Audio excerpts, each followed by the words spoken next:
Creative diaries one day one آیت میں خوش آمدید۔ کیسے ہیں آپ سب؟ امید کرتی ہوں سب ٹھیک ہوں گے۔ اللہ پاک آپ کو خوش رکھے، آپ کو آباد رکھے، آپ کو دین اور دنیا میں کامیابی عطا فرمائے، آپ کی تمام مشکلات حل کر کے آپ کو سکون دے، آمین۔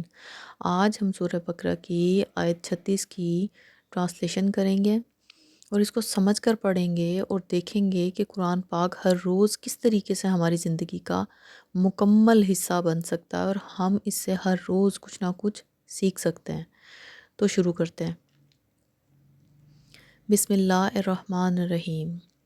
پھر ہوا یہ کہ شیطان نے ان دونوں کو وہاں سے ڈگمگایا اور جس عیش میں وہ تھے اس سے انہیں نکال رہا، اور ہم نے آدم، ان کی بیوی اور ابلیس سے کہا اب تم یہاں سے اتر جاؤ، تم ایک دوسرے کے دشمن ہو گئے اور تمہارے لیے ایک مدت تک زمین میں ٹھہرنا اور کسی قدر فائدہ اٹھانا طے کر دیا گیا۔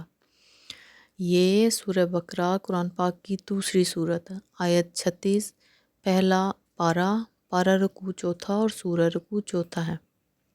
دیکھیں اللہ تعالیٰ کی ذات نے اس آیت مبارکہ میں ہمیں بتایا ہے کہ کس طریقے سے شیطان نے حضرت آدم علیہ السلام کو بہکایا، اور پھر اس کے سزا میں اللہ تعالیٰ نے حضرت آدم علیہ السلام کو زمین پہ بھیج دیا ایک مدت تک کے لیے، ٹھیک ہے، اور فائدے بھی اٹھانے کی چیزیں بھی بھیجیں اور فائدہ بھی اٹھایا گیا۔ اور بات یہ ہے کہ حضرت آدم علیہ السلام نے ان سے فائدہ تو اٹھایا اور توبہ بھی کی، پھر توبہ بھی قبول ہوئی۔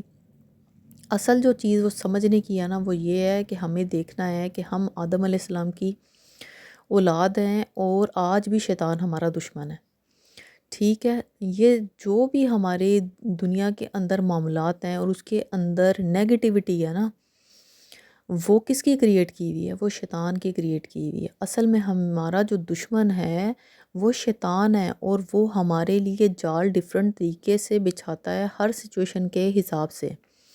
فار ایگزامپل اگر ایک انسان غربت میں ہے تو وہ اس کو اس حساب سے پھنسائے گا، اور اگر ایک انسان کو بے تحاشا دے دیا گیا ہے تو وہ اس کو اس کے حساب سے کمپلیکیشنز کریٹ کرے گا، کر نہیں سکتا، مگر اس کو یہ اتھارٹی دے دی گئی ہے کہ وہ جو دل کرے قیامت تک کرتا رہے، اور وہ کرتا ہے۔ اس میں انسان کو پھنساتا ہے، پھنسانے کی کوشش کرتا ہے اور بہت سارے انسانوں کو بہکاتا ہے۔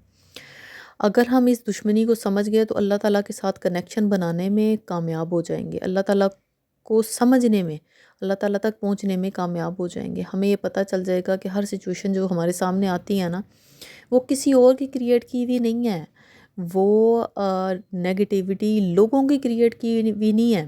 اصل میں اس نیگیٹیوٹی کے پیچھے شیطان ہے، شیطان کے شیطانی معاملات ہیں، وہ لوگوں کی صورت میں ہیں یا وہ کسی اور صورت میں ہے، لیکن اصل چیز جو ہے وہ شیطان سے جڑی ہوئی ہے، اور ہمیں اس کو پہچاننا ہے اور اس کو ڈیل کرنے کی ضرورت ہے۔ اگر ہم اس طریقے سے ڈیل کر لیے تو ہم اللہ تعالیٰ کے نزدیک ہوتے جائیں گے، اور اس چیز کو ہمیں پہچاننے کی ضرورت ہے کہ اصل میں ہمارا دشمن جو ہے وہ شیطان ہے، اور وہ ہمارے دماغ کے اندر پولائٹنس اپنے مائنڈ کے اندر ڈالتا ہے کہ ایسا کچھ نہیں ہے، پولائٹ بیہیویئر ڈالتا ہے اپنے لیے۔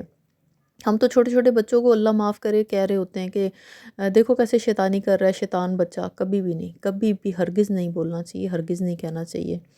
ہمارا دشمن ہے شیطان، اور وہ شروع سے شیطان ہے، اس وقت شیطان ہے۔ ہم نے پچھلی صورت میں پڑھا تھا کہ جب آدم علیہ السلام کو کریٹ اللہ تعالیٰ نے کیا تو اس ٹائم پہ اس نے بات ماننے سے انکار کر دیا۔ کتنا حسد تھا اس کے اندر کہ بھی میں تو بنا ہوں آگ سے اور یہ بنائے مٹی سے، کیسے سجدہ کر دوں؟ تو اس چیز کو ہمیں پہچاننے کی ضرورت ہے اور جاننے کی ضرورت ہے۔